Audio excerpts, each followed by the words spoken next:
morning. My name is Brian Townsend. I'm the City Administrator for the City of St. Charles and a member of the St. Charles Chamber of Commerce Legislative Committee. I'd like to take this opportunity to welcome all of you here today. We're going to begin our program in approximately 30 minutes after lunch gets served. Before we begin our lunch service, let me express appreciation to the Batavia, Geneva, and St. Charles Chambers for working collaboratively to offer this event. An event that will offer business owners and other community representatives an opportunity to learn more about the candidates for Kane County Board Chairman. There are many people who say that businesses don't vote. The businesses in our area have a lot in common, and they have a stake in government at all levels, local, state, and federal. Their voices should be heard, and we hope that the information that you learn today will help you to use that voice wisely. With that, please enjoy your lunch, and I'll return in approximately 30 minutes to introduce our guests and begin our panel discussion. Thank you.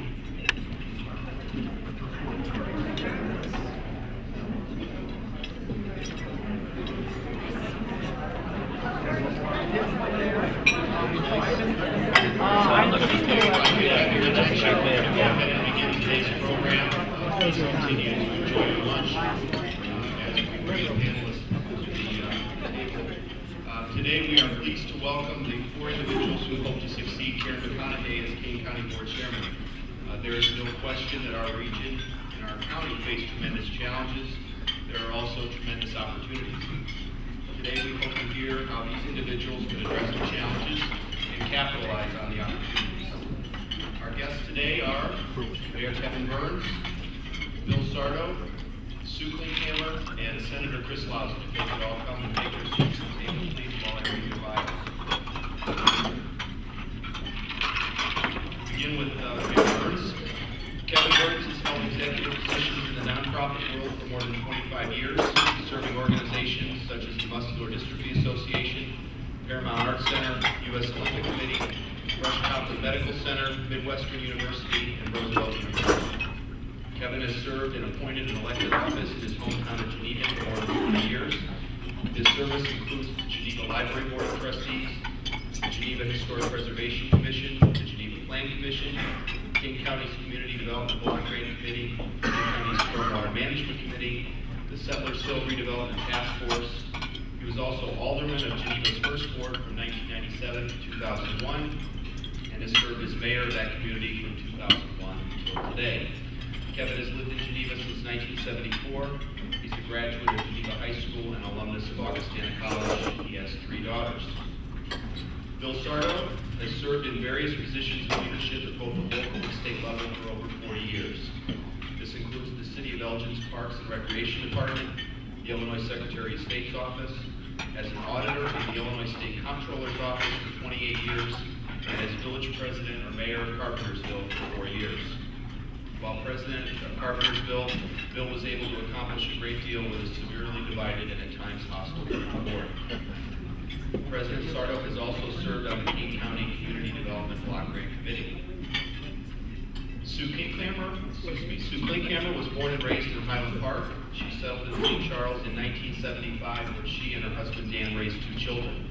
She was first elected alderman of St. Charles' First Ward in 1989 and served in that office until her election as mayor of St. Charles in 1997.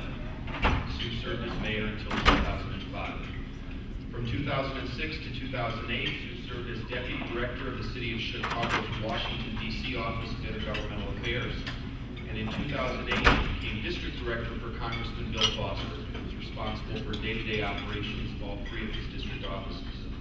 She's a graduate of Carmel High School and of Elgin Community College.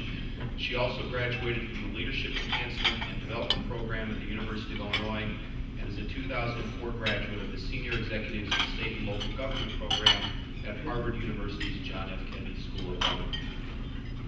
Senator Chris Lawson is our 4th panelist today. He was born and raised in the Fox Valley, graduated from Duke University, earned an MBA from Harvard Business School, and a CPA from the University of Illinois. Senator Lawson has served in the Illinois Senate for 19 years. He serves on the Pensions Committee, the Committee of the Whole, the Appropriations Committee, and the Revenue Committee, where he is the ranking Republican spokesman on tax and fiscal policies. He serves as co-chairman of the Legislative Audit Commission. He's also been honored by the Illinois Chamber of Commerce with the Champion of Free Enterprise Award and the NFIB Guardian of Small Business Award. Senator Lawson has been married to his wife Sarah for 30 years, and they have 4 children. Please welcome all of our panelists today.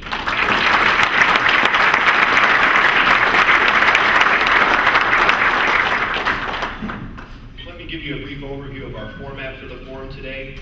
Each candidate will be permitted 4 minutes to make an opening statement. We will then have 4 questions, with each candidate being given 3 minutes to respond to each of those questions.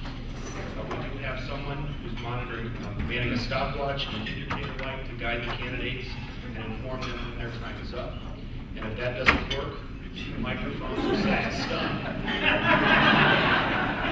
Don't make me use it.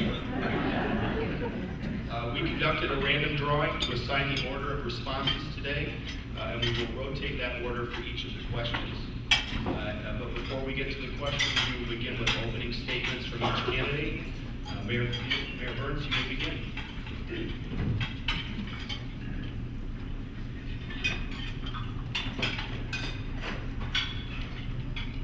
Good afternoon, everyone, and welcome. My kudos to Mayor DeWitt and his road cleaning crews.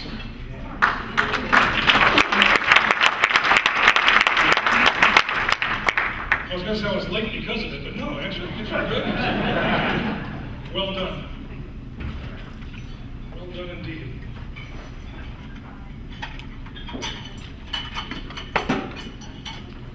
And my thanks to the Chambers of Commerce as well for organizing this event. And to all of you, and of course, greetings to my friends on stage, Chris, Sue, Bill. Good to see you guys again. My name is Kevin Burns, and I'm running for Kane County Board Chairman because I believe Kane County deserves and needs a chairman with executive experience to lead a diverse and complex organization, and someone with experience and a proven track record of success in all areas of good governance and sound management. From my 25 years of professional experience, I've had the opportunity, as indicated, to work in higher education, work in amateur sports, advocacy, and healthcare. And the number one lesson I've learned and still practice to this day is that nothing good gets done, no success is achieved without a spirit of cooperation, collaboration, and consensus building. Throughout my 20 years of municipal government experience in Geneva, the last 11 of which as mayor, my record of success includes delivering and administering 11 consecutive balanced budgets,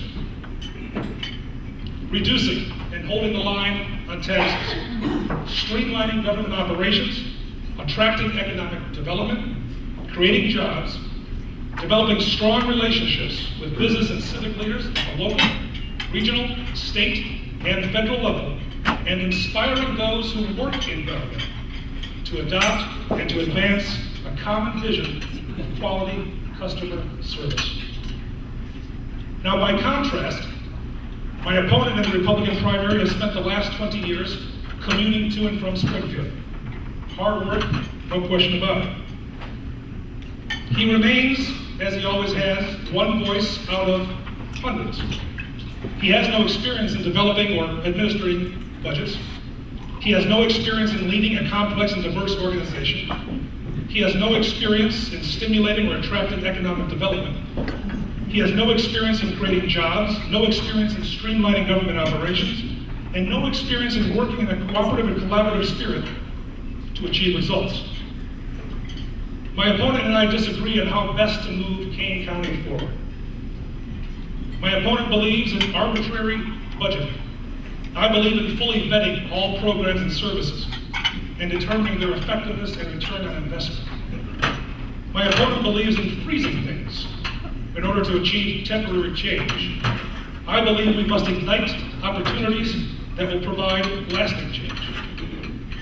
My opponent surrounds himself with people who only think as he does. I surround myself with ideas regardless of who espouses them. My opponent wants to rule Kane County. I want to work with civic and business leaders and people of all stripes and govern Kane County. I'm running for Kane County Board Chairman, ladies and gentlemen, because I want to preserve and promote Kane County as a great place to live, to learn, to work, to play, and to raise a family. And I ask for your support on March 20th, and together we will move Kane County forward in a responsible manner.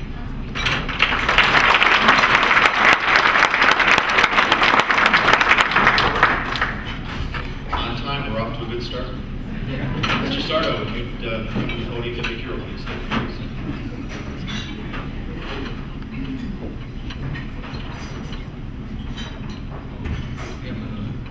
Tall people here.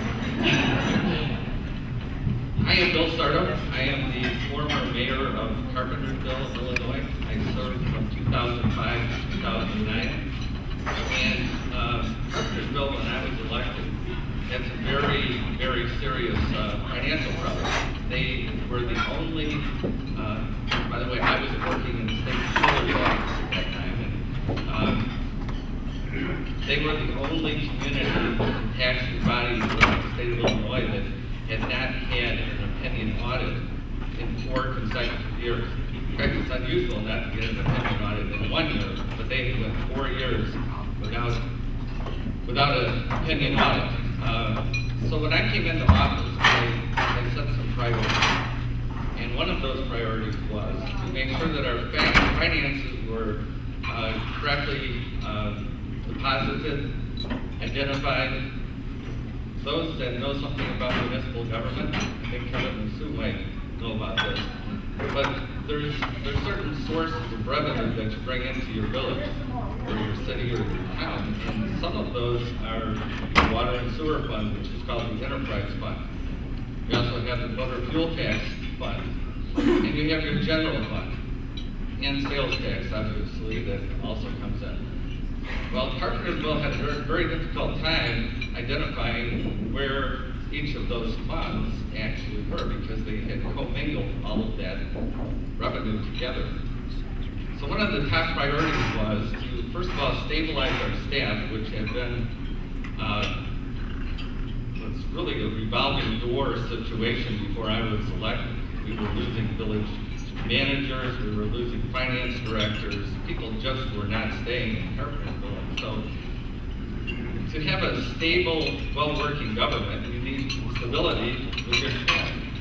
So the first meetings I had with our staff were with the finance director, who, by the way, left like 2 weeks after I was elected, and with the village manager, who had just been hired about a year before I came on. And both of those meetings basically said, we need you people to stay here. Well, in the case of the finance director, he got a better offer close to home where he could ride his bike to work, so he decided he would take that. So I lost him. But luckily we had an assistant waiting in the wings that was very competent. She actually lives here in St. Charles. Her name is Ms. Happ, and she had a good, solid experience working in Whiteside County government. So I felt she was well suited, so I recommended to the village manager that we should hire her full time. That was a good decision, because within a matter of 6 months, we not only had our finances straightened out, but we were on a path to actually being able to do an infrastructure improvement project, a capital project. For the first time in Carpentersville's history, by the way, 40 years before me, they had all said, we have no money to fix our streets and infrastructure, and we found a way to do it. It's called bonding. You know, you put out bonds.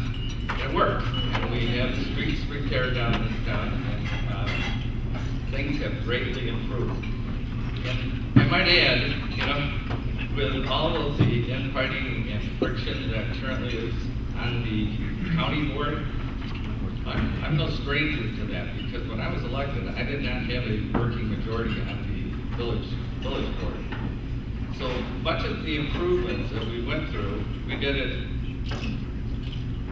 by basically putting out good ideas that were very difficult for the opposition to oppose. So if you give good ideas, people go back to them. And no matter where a good idea comes from, it works, and therefore things get better. So I just want to say that I'm running for this position to bring that same type of leadership and vision to Kane County that I did in the village of Carpentersville. And I do ask for your support in the March 20th primary. And I just wanted to share a little sidebar here. I went to a hockey game last night. The Hawks beat the Wild 5-2. It was a great game. And generally in hockey, you go there and you see some fights. Last night there was no fighting and a lot of scoring. It was pretty good. Today, I'm not disappointed to see that Mayor Burns already has taken off the gloves here with Chris Lott.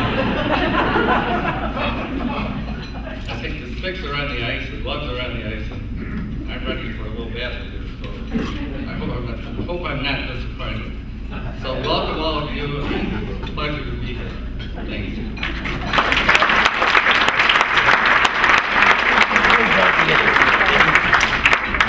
The next opening statement will come from Sue Kane.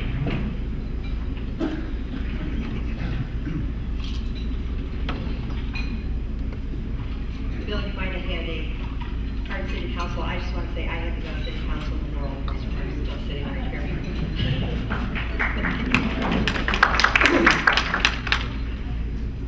Good afternoon. As always, it's great to be at the St. Charles Chamber function. I think I still have carpets on them from all the ribbons I cut over the years. I also want to say hello as well to our neighbors from Geneva and Batavia. So many things work so much better and much more efficiently when the Tri-Cities do them cooperatively. Here I had a clever thing about it being warm weather, so that's out. Something about unseasonably warm weather and that's out. So, I see so many faces here today that I recognize, which is always very nice, but so many more that I didn't recognize. And I think that that's always a great sign. It's a sign of a community that's capable of keeping the wise, experienced heads around, which I feel like wise is a nice word for old, yet simultaneously capable of welcoming new talent and engaging them in the public process. It's so much the tradition in the Tri-Cities that I don't know if we recall that it's not that way everywhere. But I think we should take a moment now and recognize it's an achievement in and of itself and pat ourselves on the back for that tradition of healthy community engagement and open public process. I want to thank the Tri-City Chambers today for giving us the opportunity to come together, and they were smart enough not to sit next to Kevin Burns and talk about the future of Kane County.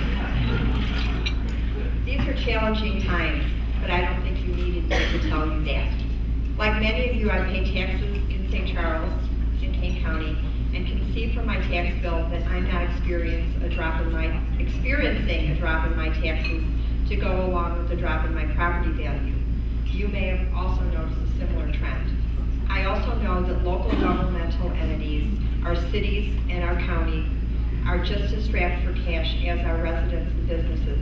And with so many of our residents still unemployed or underemployed, and so many of those who are fully employed, facing ever-mounting expenses, our communities, and most especially our county, are more pressed than ever to deliver services. It's the kind of seemingly contradictory reality that is frustrating to all of us, but we have all experienced in our businesses and personal lives in these tough economic times. And it's also the kind of reality that means no one can stand up here and in 4 minutes offer you a quick soundbite solution for all the challenges that are facing Kane County. It's just not as simple as making clever worded statements that we should cut our services or cut our taxes, even though I wish it were. I'm not going to stand here and offer either of these easy answers, but I can and will suggest that there is a good place to start addressing the complex puzzle of how to deliver services while helping households. One of my platforms is, you know, that Kane County, in direct opposition to other collar counties, has no professional administrator. In a county that's grown to this size, lack of professional management is the sort of mistake that results in day-to-day inefficiencies and duplications of efforts that costs us all, both in terms of wasted tax dollars and development opportunities. We also have a rather large county board, which is not uncommon in the absence of professional management. While the board has recently been reduced by 2, the board still remains at 24. At a minimum starting salary of $28,000 per year, and much more for the chair and vice chair, that's a pretty penny in taxpayer dollars devoted to part-time salaries. And it's not just the salaries. How many of you have part-time employees? How many of you offer your part-timers full benefits? Kane County does. Not to all the part-timers, but to only those who vote on such matters. Kane County board members have full medical, dental, and retirement. That's not just unfair to all part-timers without a vote who are working for the county without benefits. It's also expensive to the taxpayers, and it needs to change. There are a lot of good things going on at Kane County, but there are always challenges, and addressing the basic structure that is in place to deal with those challenges, as well as challenges that will arise and those challenges that we can't even anticipate at this time, is essential to ensuring we make the most efficient use of our resources, not just in the present or under one administration, but for many years and many administrations to come.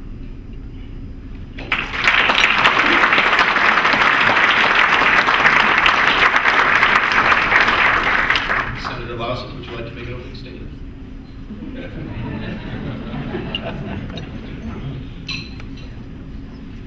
Thank you very much. Ladies and gentlemen, if it's okay with you, I'm going to disappoint Bill, and I'm going to limit my remarks to what I intend to offer you rather than mischaracterizing or talking about my opponent, if that'd be okay. My name is Chris Lawson. I'm here today to ask for your support for Kane County Board Chairman. But while I have this opportunity to speak, I would like to tell you how deeply I appreciate the great privilege that you have given me to serve you in the State Senate for the last 19 years. Our grassroots volunteers, over 2,000 strong in Kane County, and I have won overwhelming re-election campaigns because I keep my promises to you. I did not promise a road, a job, a government contract, or favor to the political establishment that can make your existence in public office so comfortable. Instead, I promised you 20 years ago to work hard, stay honest, and use the same kind of common sense that you do in your family and small business. I've kept those promises, and I renew those pledges to you this afternoon. For 3 generations, Lawsons have served small businesses. I made my first accounting sales cold call when I was 15 years old and a sophomore in high school. I don't remember what I said when I walked in with an old Duquesne film strip here in St. Charles, his manufacturer, and a stack of sample financial statements, but he threw me out. My dad did warn me that this can be a tough crowd. I finished at Marmion Military Academy, ranked first in my class, graduated from Duke University with honors in management science and English, came home to help my brother grow his accounting practice, and earned a CPA through 3 days of examination from the University of Illinois. I graduated from the Harvard Business School in 1978. I helped teach 300 accountants how to go into business for themselves before my wife Sarah and I bought an accounting and tax franchise ourselves. So we started from scratch and we grew it into a successful business in Geneva, serving more than 200 small businesses. And they were like yours, we did that in less than 5 years. It is that asset that has allowed me to raise my family and to serve you in the State Senate. In the Senate, my work has been focused on finances, trying to stop the madness, frankly, in both parties, of borrowing and spending more than we bring in. This is an important experience to serving you as the county board chairman, because we reach out, when we reach out for resources, we don't go to our neighboring towns or villages. We go to the state and federal government, where I have built relationships with legislative leaders like John Cullerton, Mike Madigan, Kirk Dillard, and our congressional delegation, having worked with Peter Roscom, Randy Hultgren, and Don Manzullo. I understand that we'll be answering your questions today, so I would like to briefly summarize my priorities if you nominate and elect me as County Board Chairman. First, freeze the property tax levy for the county, the Forest Preserve, and indirectly through appointment at the Fox Valley Park District. We can discuss all we want how we're going to spend the money you give us, but we just can't have more. It makes no sense to me, and to many of you, that our property values have gone down, but our property taxes continue to go up. I'm not overpromising that I'll cut taxes, but we're sure going to stop digging the hole deeper. Secondly, treat all people with respect, not just the politically connected insiders. Finally, I will provide honest, competent administration of county business through innovation and austerity, bring best practices from anywhere in the world to serve citizens in Kane County, live within our means without coming to you to bail us out with higher taxes, especially during times when families and businesses are forced by reality to cut back. Former Senator Dan Cronin used to sit next to me in the state Senate. 2 years ago, Dan ran and won DuPage County Board Chairman position. He has already cut spending by $10.4 million, tightened ethics reforms, and begun the process of making county government more efficient and effective. It's my intention to repeat those types of successes here in Kane County. Thank you very much.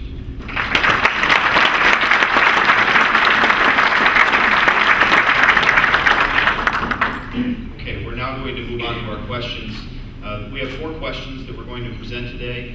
These were selected from a list that was provided by all 3 chambers through their committees or their boards. The first question today is, what is the role of Kane County government in fostering business development and expansion? How will you as County Board Chairman work to advance that agenda? We're going to ask the members to speak from their seats, and there are microphones there that they can use to answer the question. Mr. Burns, you're going to be the first response for question number 1. Check. Okay. If I understand the question correctly, what is the role of Kane County government with respect to business expansion And development. and development? First and foremost, the role of Kane County government must be that of a partner with our neighboring municipalities throughout Kane County, pure and simple. As County Board Chairman, my first request of the County Board will be to freeze, to borrow a phrase, the execution of the road impact fee ordinance that's currently on the books in Kane County. By doing so, that will free up, I believe, not only opportunity for business growth, redevelopment, and expansion, but also send a powerful signal to municipalities and business leaders alike that Kane County is open for business. Number 2, I would like to reestablish the position of Kane County Economic Development Director. That position is vacant. If Kane County is truly to be a partner with municipal, regional, and state economic development leaders, then we need to have somebody on the ground, point person, serving in that role. That role is too critical to leave vacant. So those are my first 2 priorities with respect to economic development, expansion, business retention, and business growth. Mr. Sardo, same question. Thank you. Kevin, did you see this card before you started speaking? Actually, Chris. Oh, there you go. Anyway, Kevin has talked about some of the areas that I also believe are very vital to economic growth for our county, and we do need to expand. I think we have some great opportunities along the I-80 corridor, the I-90 corridor. We are just not taking full advantage of the opportunities that are out there, and we do need to establish, I believe, not only an economic development director, but I think a department that actually is focused on bringing in new business to King County. And yes, we do need to partner with the cities. As a former mayor, I don't know how many times, and I had good relations with the county, and I really respect them, and they do a good job.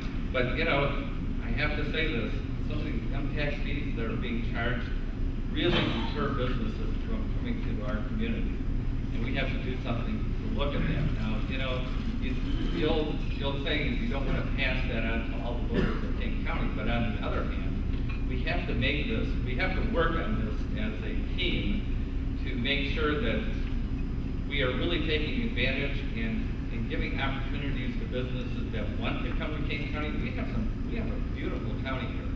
I mean, we have some natural resources in Kane County that Page doesn't have, that other surrounding counties do not have. And I think we need to really take advantage of those pluses that we have here in Kane County. So I definitely I would like to see us create not only an economic development director, or reestablish that position, but also to actually put a department and a committee, which each of the communities would have representation on. Because this is vital. We do need to partner. We need to partner with our villages and towns and cities.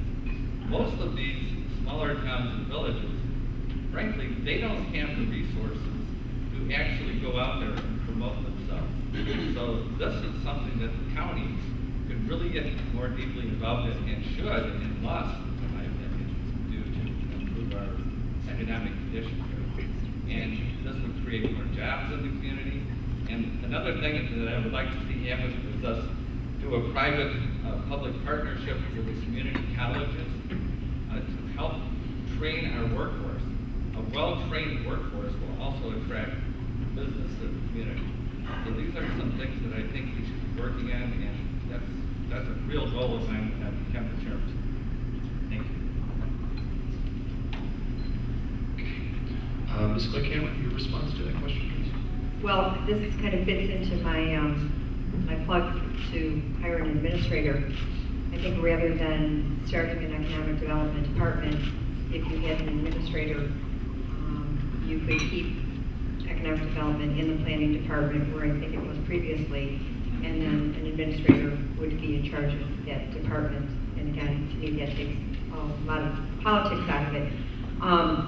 One thing that I'm encouraged about, and I think would be a great economic development tool for Kane County, is the BRT, which is the bus rapid transit program along Randall Road and Orchard Road.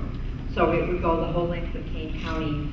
These are roads where there's a bus lane that goes from one end of the county to the other. It would be very important. Development tends to be where there are roads that have development, along Randall Road, along Orchard Road. You have commercial development, you have hospitals. I think the federal funding has come through for the initial study of the BRT. And again, it's not something that happens overnight, but I think if Kane County could get together all the communities, because this is something that would definitely benefit every community in Kane County. If you could get to people to their jobs, and also it takes, it's congestion mitigation. It takes traffic off of Randall Road. So that's what I would hope to see accomplished. I know it's something that's already in the works. There's a task force, there's a committee. There's more committees in Kane County, I think, than I've ever seen. But hopefully that's something, and I think that would really spur a lot of not just economic development, but also be great for the citizens to get where they're going. Senator Louser, your response to that question. Thank you very much. You know, when we talk about a business environment that encourages and fosters more jobs paying higher wages in the private economy, at the national and state levels, we're usually talking about solutions that are split into two categories. The long term, basically reducing the cost of doing business, low, stable, predictable tax policy, worker compensation, unemployment insurance, and unnecessary regulation reform, respect for employers, and then credibility for government. At the local level, I believe that in the long term, that's in the short term, but in the long term, it's certainly about capital formation and access to capital, financial capital, return on investment, and also human capital as far as education for innovation. At the local level, I believe that our best practices include streamlining the permit process, set predictable prompt standards, coordinate a framework of incentives to minimize the tensions of bidding wars regionally, partner with private industry and education, We have wonderful facilities at Wabansie Community College and Elgin Community College. Coordinate planning for infrastructure among federal, state, and local agencies and developers willing to invest their capital.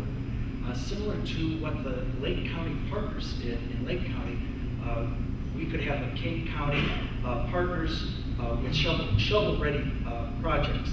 Also a clearinghouse of ideas like the SBA 504 Loan Guarantee Program, New Markets Tax Incentive, which is a piece of legislation that I worked on in Springfield, and it's now in place to drive less down payment, a lower interest rate, and then a longer term to pay it back. And then at the personal level, I believe that finally money in people's pockets means something to every person in this room who's running a business. Today at this forum, I am announcing the Chris Lawson Kane County Middle Class Mortgage Relief Program. 1 week from today or sooner, you will be able to go to my website, click on Mortgage Relief, and there will be a portal where you can enter your address in Kane County to see if you're eligible for the federal Home Affordability Relief Program, Part 2.0. Eligibility depends on being current on your mortgage, so this is not a giveaway or renegotiation. If your loan is guaranteed by either Fannie Mae or Freddie Mac as one of the qualifiers, I'm going to be getting it. My wife Sarah and I are going to put ourselves as the first test case. It's going to be a work in process, but reducing fees, reducing the interest rate, money in the pocket so that they can spend it at the area businesses. Okay, thank you. Our second question for today. What is your 5-year vision for Kane County? And what will be your role as chairman in implementing that vision? And the first response will come from Mr. Sarver.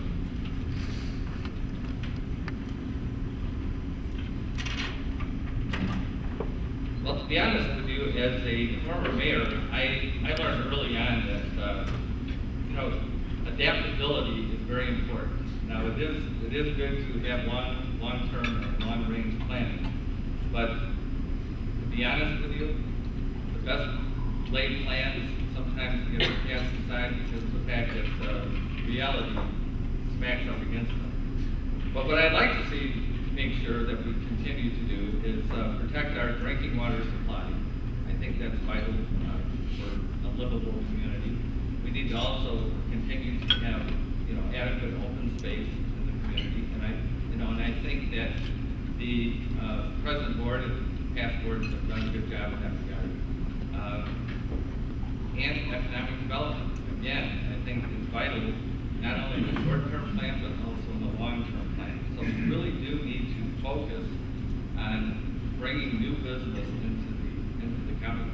Our unemployment rate is higher than the national average, and we have some sticky problems here in Kane County from the standpoint that we have a larger immigrant workforce coming into the county. We have to figure out a way to better utilize that workforce, better train that workforce. And I don't know about you guys, but I don't really like trusting one for English when we have to talk with people. I would really like to see us get to the point where we have a well-educated residency in Kane County that is able to go out and get a job in any business. One of the biggest complaints I hear as a candidate and as former mayor, was from businesses. We need help, but we can't find adequate help. The workforce just is not there for us. So yes, we have some good educational resources here in Kane County, and we need to really start utilizing those to a better effect for all of us. Working people out there spend money, it helps all businesses, and we need to put people to work. Some of these people who've been out of work for a long period of time, we need to really focus on them and find ways to get them into being productive citizens and residents of this county. So these are some of the challenges I see coming down the road for us and things that we can improve on. So, I think with a good plan, and I think we have some very intelligent people working currently in Kane County government and also as county board members, I think we can come up with some good ideas to improve in that area. Thanks. Councilman Cameron, your response to that question, please. Yes, my response is pretty simple. My vision is what I previously said. I think the county needs to come under professional management. I definitely think it makes a huge difference. We did it in St. Charles when I was the mayor. That was when we hired our first administrator. And Ryan Townsend, who is now the manager in St. Charles, there are people who actually go to school to be professional city managers and county managers. The fact that we're the only county of the Powell counties that doesn't have one is still very troubling to me. I think it makes all the difference when you see all the infighting among the board, when you see lawsuits, when you see county board members fighting with each other. When you have a professional manager in there, that kind of erases all of that because they are there in non-political positions. Their job is to bring the staff together. I think there's a lot of really great people that work for Kane County. I'm afraid they won't keep working for Kane County unless they go to this system of professional management. So my vision is that 5 years from now, the county would be professionally managed. There would be a smaller, more efficient county board. The employees would be happy where they are. I think that's one of the big things. It's real easy nowadays to kind of knock people in the public sector, but they get up every day. They do a great job. I think in Kane County they've been on a pay freeze since 2007. So I think that's kind of what we have to realize that this is a big county. It should be run professionally just like all the other counties in the area. Senator Lauzon, your 5-year vision for Kane County. Thank you very much. I touched on that in my opening statement because I think that it's so important about what the priorities are over the next 4 years. I know that we have a year of campaigning ahead of us and then the 4 years of administration. But again, the priorities are to freeze the property tax levy, to have us live within our means without a property tax increase, certainly at least as long as property values are going down. Government needs to live within its means, just as our families and businesses do. The idea of treating all people with respect, not just the insiders, I think is a fundamental value that's held by the great majority of the people who live in Kane County.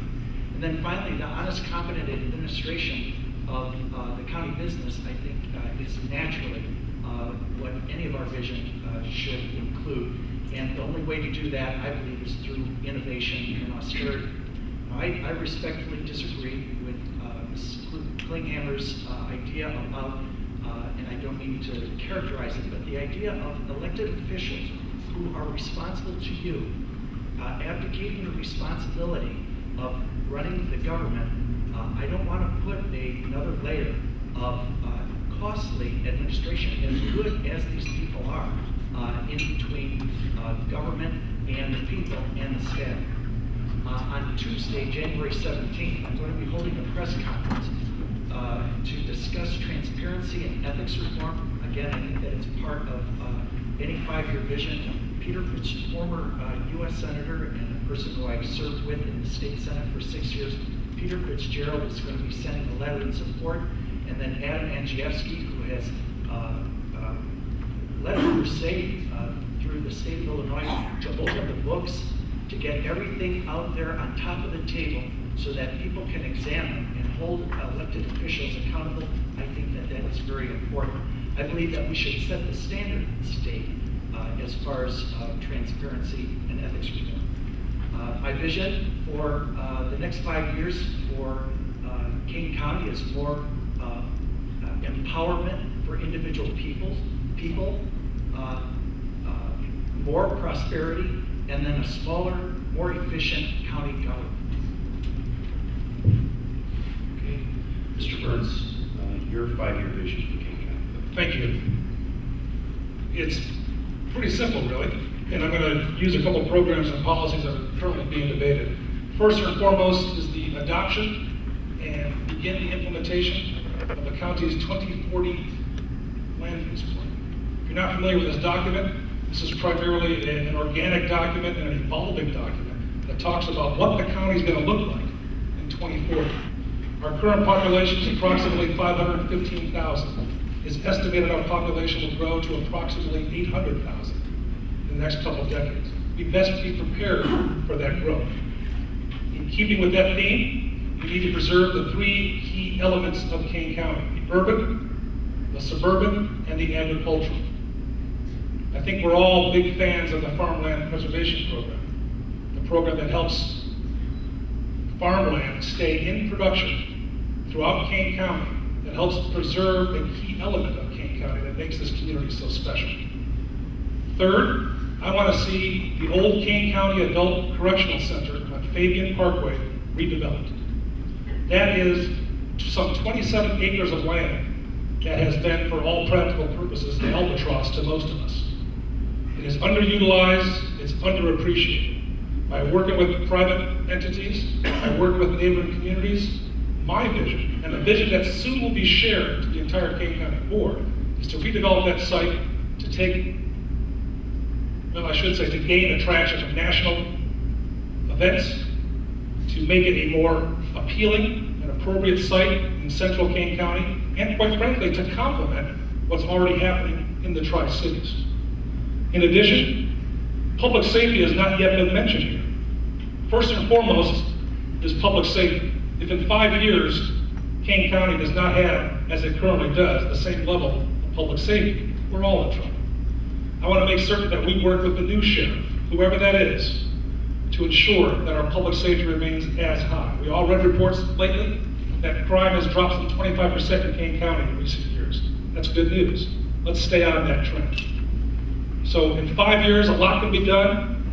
The horizon's huge, but it starts with adopting the 2040 plan so that all of us, in the spirit of transparency, know where we are, where we're going, and how to get there. Thank you.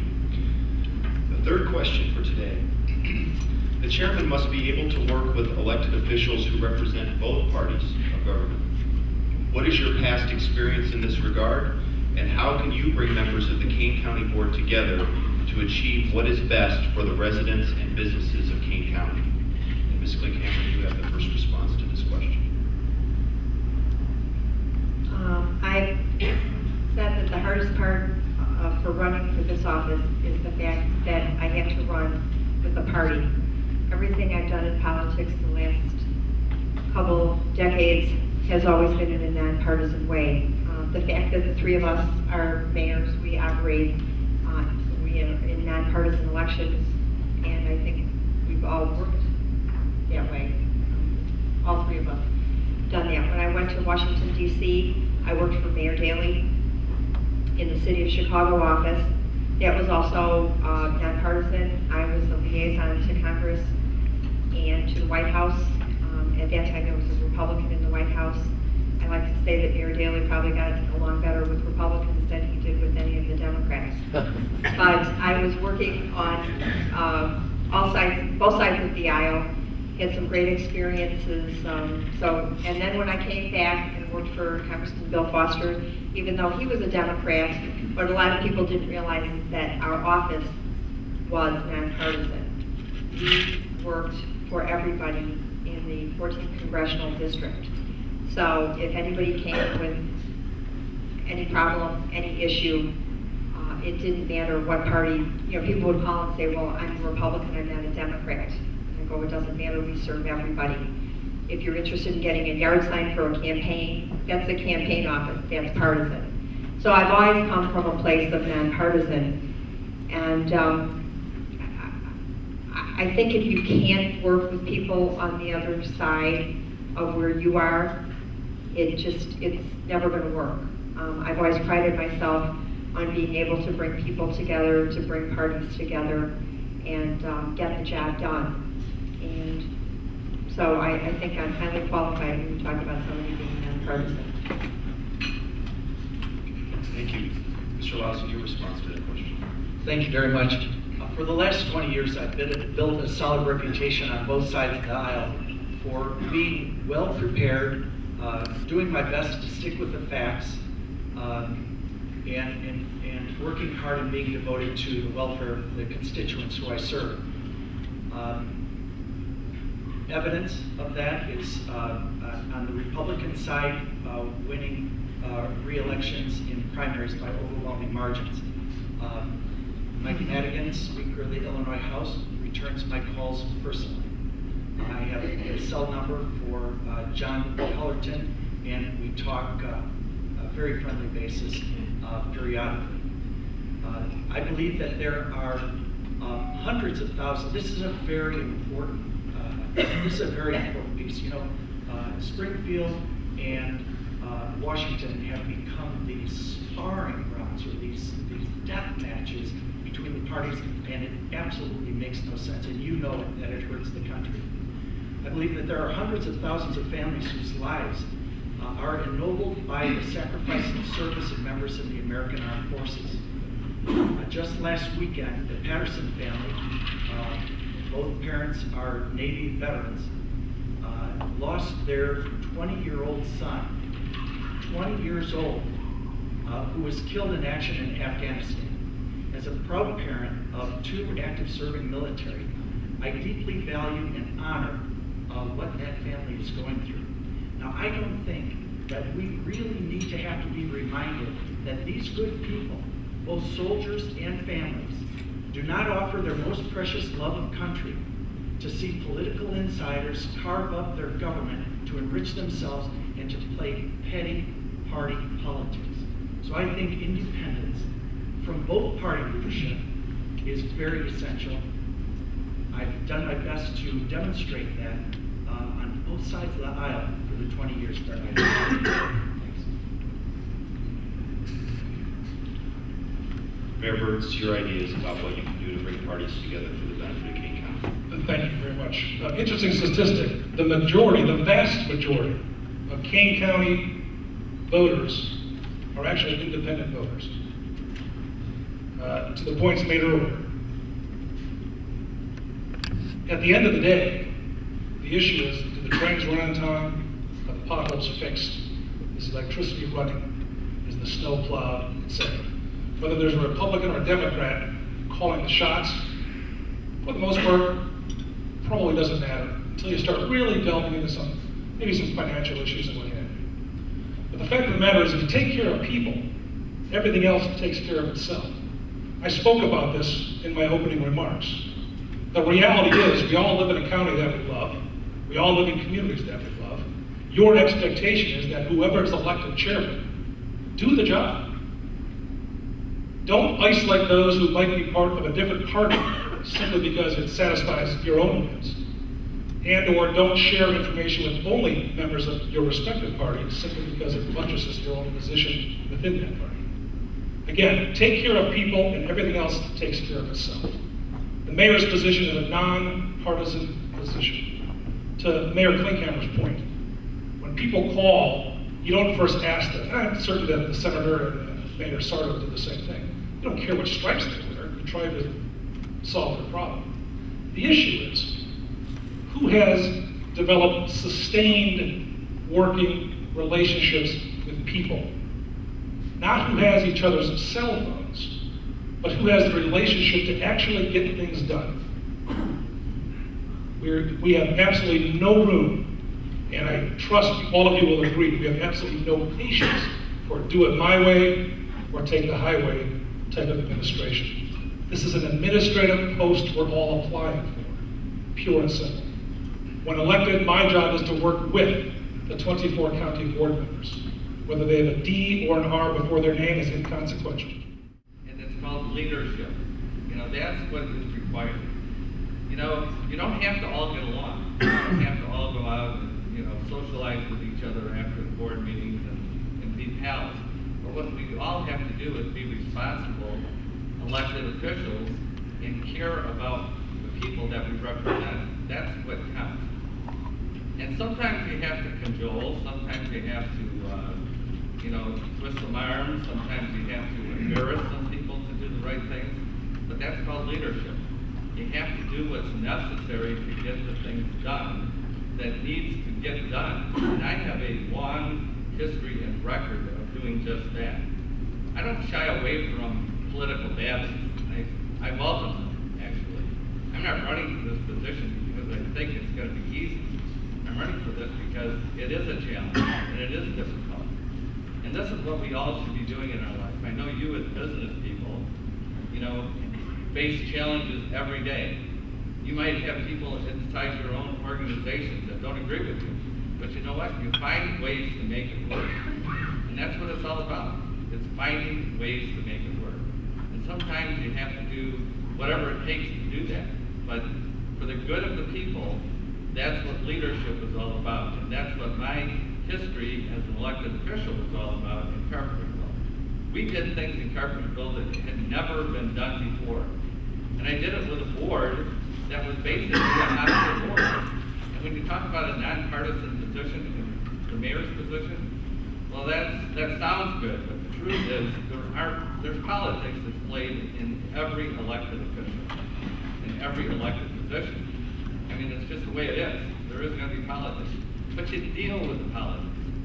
You play on the politics. You use it to your advantage, and you try to get the things done that need to get done, and you try to get past the petty squabbles. And if you can't, then you work around those people, and you work with other people who are willing to come along and cooperate. So it's not pretty. I mean, we've seen our Congress working, and God knows that's not a process that most of us like to watch. I mean, in a lot of cases, like they say, it's like making sausage. You know, it may taste good at the end, but you don't want to watch how it's done. The truth of the matter is that's the way leadership is in government. We have to do something sometimes that we don't want in the newspapers, that we don't want publicly exposed, but there are things that need to get done. I know how to do those things. I have a record of accomplishments. Thank you. Our final question today, is there an area or function of county government that you feel especially passionate about? And would you consider raising taxes to expand or improve services in that area? Senator Lowski, you will have the first response. Okay, check. There is no area in county government that any of us should be so enamored with that we can't live within the current means that the taxpayers give us. So no exceptions on freezing the property tax levy for the county, the forest preserve, and indirectly through appointment in the Fox Valley Park District. It is in those exceptions that we have a constantly expanding budget problem in Springfield and in Washington, and frankly, our property taxes that are taxing people out of our homes. As far as the area of county government that I think is the most important, the one that I feel the most passionate about, is in the area of transparency and ethics reform. The idea that we must organize the county business in a way that is open and that we are accountable. That's the reason why on Tuesday of next week, our first press conference is going to be in that area to address, well, what are we going to do in the area of making sure that we clean up some of the abuses that have been occurring in various areas of our government. Mayor Burns, your response to that question, please. With respect to passion for some of the county programs, and I'm going to tie this answer into the fact that Kane County citizens have a record of imposing tax increases on themselves for what they find to be important. And what I'm talking about is open space preservation. There are nearly 20,000 acres of open space in Kane County. That open space was acquired through the voters saying, yes, I am willing to pay a little bit more in annual taxes in order to preserve this space as open because it's important to not only the quality of life, but the character of this place we call Kane County. So I think all of us are passionate about the preservation of open space. And when that question is asked through the Forest Preserve District, that question is asked on a voluntary basis. Are you willing to raise your taxes? Overwhelmingly, people have said yes. Development, economic development is critical. Am I willing to increase taxes to achieve economic development? Short answer is no.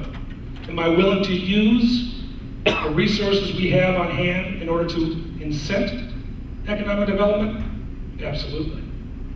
Public safety.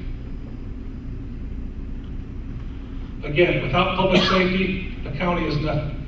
It is but a shell, if you will. If there is a situation down the road where this county is faced with an extraordinary emergency, and the county board is faced with a situation that we either have to raise taxes in order to preserve public safety or not, I would certainly, and I hope that my friends on this panel would be certainly open to that discussion. To unilaterally say, I will never, ever raise taxes is to close the door to opportunities that we simply can't foresee.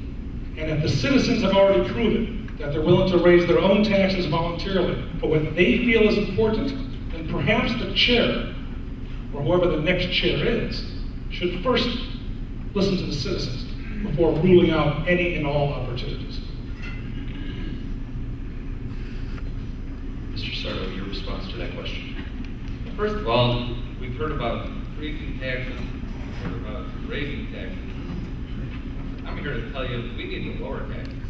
I mean, and by saying that, I'm saying this because our tax rate in King County is 300% of what the national average is for county government. We have a very high tax rate here in King County presently, and I can't foresee anything in the future that's going to cause us to have to increase our taxes. In fact, one of the first things that I'm going to recommend as the chairman is that we lower the tax rate, and that will also help encourage new business to come in, which will also give us a better revenue stream coming into county government. So these are the things that we need to look at. I don't want to talk about raising taxes because I don't think it's necessary. And I think that there are programs out there that what we want to maintain. Yes, I have some priorities. I think that we have some vital programs for the residents that we don't want to see cut. We don't want to see cut back or done away with.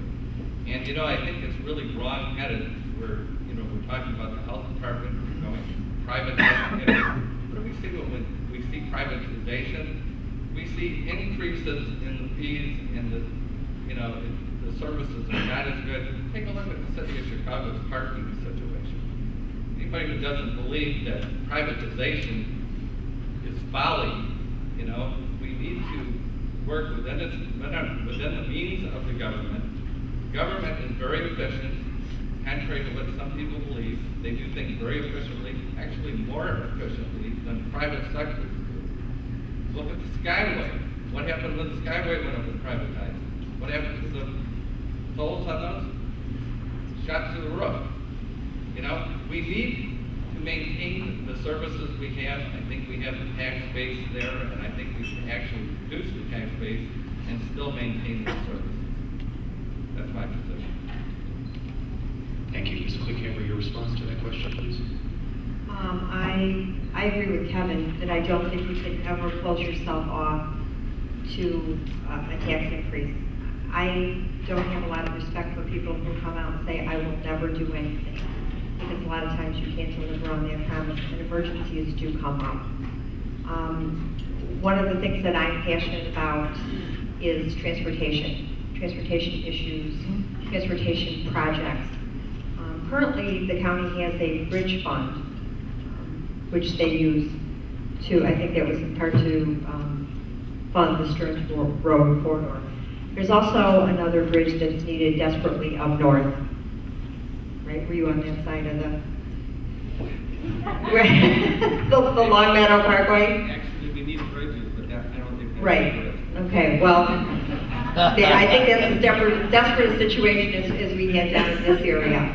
So I think I think Kevin made a great point. If people are willing, if you have a referendum, if people are willing to raise taxes to get the projects that they have to have, I think that's kind of the way of the world. It hasn't happened in Kane County, but a good example is Kendall County, who desperately wants the trains to come out to their county. And I dealt with them a lot when I was in the congressional office and could not convince them that they weren't a member of the RTA, the Regional Transit Authority, which you all pay a tax to, which enables, the PACE buses and Metro. So it's kind of one of those things that if they want those services, ultimately they're going to have to pay more in taxes. Down the line, there's your Metro taxes, the RTA tax might increase. But that's, a lot of times people don't realize that we are part of the Chicago regional area. It's the 6 collar counties and the city of Chicago. And a lot of times, and in the future, I can only see that there will be more times that there will be sharing of services, and there will have to be some sort of tax increases kind of to keep the roads going, and rather than fare increases, which everybody's kind of hit now with the Metro, with the tollway. But at some point in time, especially when it comes to federal funding, sometimes we're all going to have to kind of take our share of the burden. Thank you. I'm going to use executive privilege here and ask that we add a closing statement to this session in 1 minute or less. What would you want the 100 people in this room to walk out today and remember most about you as a candidate for county board chair? And let's begin with Mr. Sardo on this one.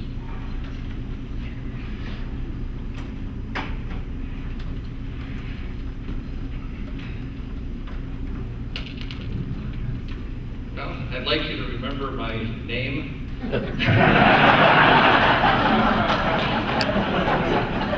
And remember that early voting starts on February 27th, and that I need your support. And I hope I have some friends in this room, and I am hoping to run a very aggressive campaign for the next throughout this next campaign cycle. And I do appreciate this opportunity and thank the Chamber for giving it to me, and I hope you all had a great lunch.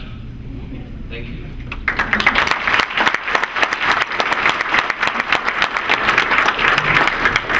Senator Kevin, would you like to go next?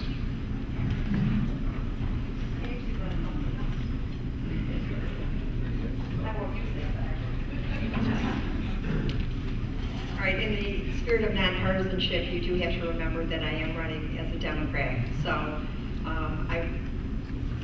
you would have to actually go to your polling place and pull a Democratic ballot in order to run, to vote for me. I'm running against Bill Sardo. I'm not running against Chris Lawson and Kevin Burns. So if you expect to see like all our names on the ballot, that won't happen.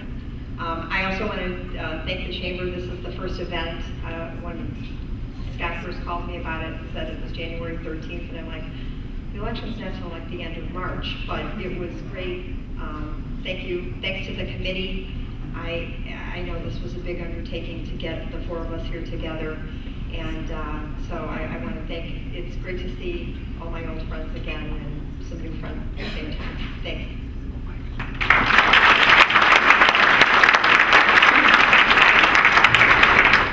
Senator Lawson, your closing statement, please.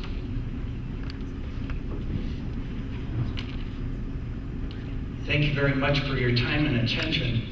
This race in the Republican primary will boil down to a competition between grassroots reformers who intend to significantly improve county government versus establishment insiders protecting their status quo.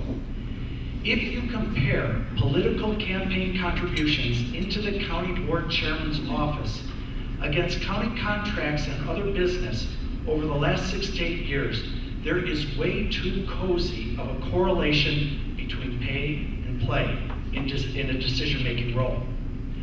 I will refuse to give salary spikes to politically favored directors who then retire on $110,000 pensions only to be called back to work on contract for the county, especially when rank and file workers have had their salaries frozen over the last 3 years. And I won't squander hundreds of thousands of your tax dollars in legal fees to settle disputes and correct management errors among elected officials.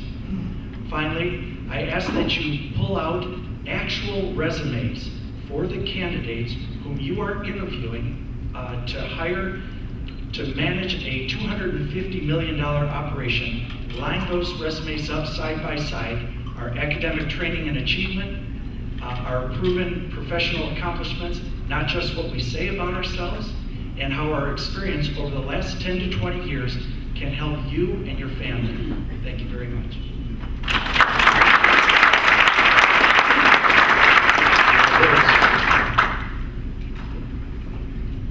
I want to thank the senator for using all my lines. And to remind the senator that he's running against me, not the current county board chairman. So if you've got a gripe with the county board chairman, contact her directly. If you want someone who's done the job, if you want someone who knows how to do the job, or how to do the job, if you want someone who knows how to build relationships, if you want somebody who's experienced in everything that needs to be done, vote for Kevin Burns, pure and simple. If you want a partner, vote for Kevin Burns. If you want a partisan, vote for my opponent. The fact of the matter is, folks, 5% of your entire tax bill is represented by the county. Actually, less than 5%. We don't need gimmicks to achieve success. We need a game plan. We don't need, which I find ironic, pie-in-the-sky narrations about transparency, whatever, because transparency currently exists. It's fashionable to criticize those who hold the office or the organization you want to lead because it, in some respects, becomes red meat. The reality is the county's in pretty doggone good shape. The issue is who is best to preserve that good shape? Someone who has done the work or someone who has never done the work? I didn't go to an Ivy League school, but I went to a school with Ivy. And I can tell you what, I'm prepared to lead.